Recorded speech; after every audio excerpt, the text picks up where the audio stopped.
Hello YouTube, and welcome back to another one of my videos. So if you can't tell by the title, I have another story time. Now, the only clickbait thing about this story time is that it is titled, My House is Haunted. Now, it is not the house I currently lived in, it is the house I used to live in. So everything about the rest of this story is true.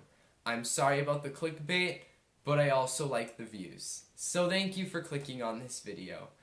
But don't worry, this story hopefully will still interest you. Now, I lived in that house. I think we moved out about like a year and a half ago, so this stuff is all still fairly recent. I remember things happening in that house that were paranormal and pointed to something else being in there from the time that I was 7 to the time we moved out. This is not a joke. At the end of the video, I'm not going to tell you, hey, that was all a lie, we actually just had a rodent living in our walls. No, this stuff happened for somewhere between 7 and 9 years. Now, a lot of this, I think it started to get bad around the time that I was about 12. So probably when we had lived in that house for about 6 years. Now I'm going to tell you the first things that I noticed that were paranormal. So when I was about 7 years old, I would always hear noises in the middle of the night, which I know is probably common, but what really was a pointer to me when I was reflecting back on everything that had happened was one night when I heard my dresser drawer open and slam, very loudly, very aggressively, and my first thought was, oh, it was just my sister, because my sister was about 5 at the time, and I thought she was just messing around.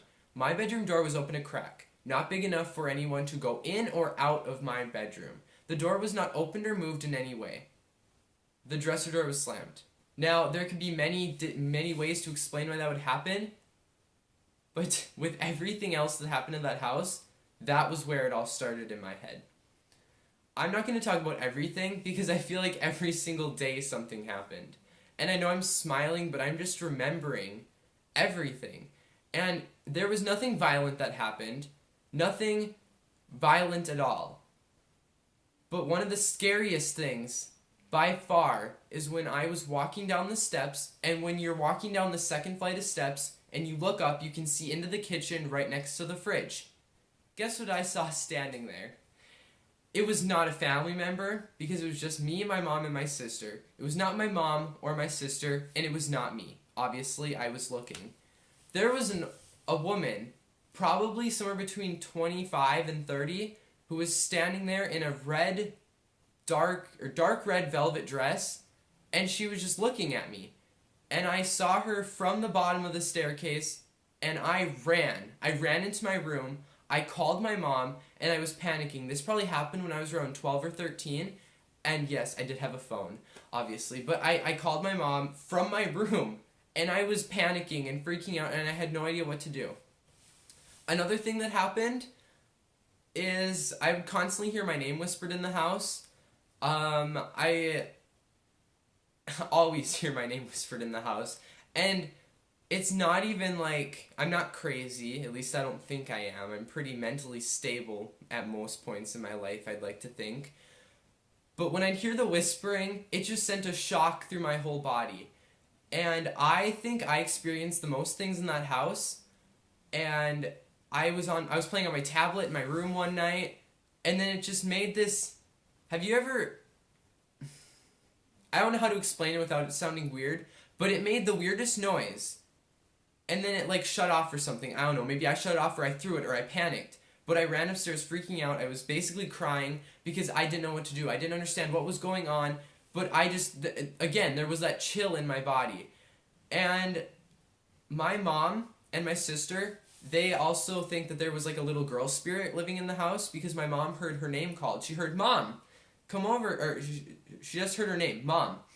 And so then she looked around, and me and my sister were both gone at her dad's houses, but she like just forgot about it in that second, and then she felt something hug her. Something actually hugged her, and there was nothing there. And there's been times where my mom and my sister saw orbs in their room. My sister talked about how she came home one day to all of her dolls arranged on her floor in a circle.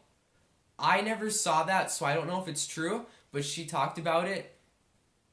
And there was just so much stuff. There's so many more things that happened in that house. I'm sorry that I paused so much. I'm just trying to process everything because bringing back all these memories is just making me realize how much stuff really happened in that house. And yeah, so there's me talking about the paranormal things that happened in that house. If you enjoyed this video, please give it a thumbs up. That'll help me know if I should talk more about what happened in that house, because trust me, I could do this all day. So give this video a thumbs up if you liked it, or if you want me to do more videos like this. Comment if you have ever experienced any paranormal things in your house or at someone else's house. Also comment if you want me to do a part 2 of this, and subscribe if you are not subscribed. Thanks for listening to another one of my story times, and I told you it wasn't clickbait, or it was kind of clickbait, but that stuff actually happened. The only clickbait thing about this video is that I said my house and not my old house. But yeah, if you want to see a part 2, give this video a thumbs up. And I will see you next Saturday with another new video. Peace.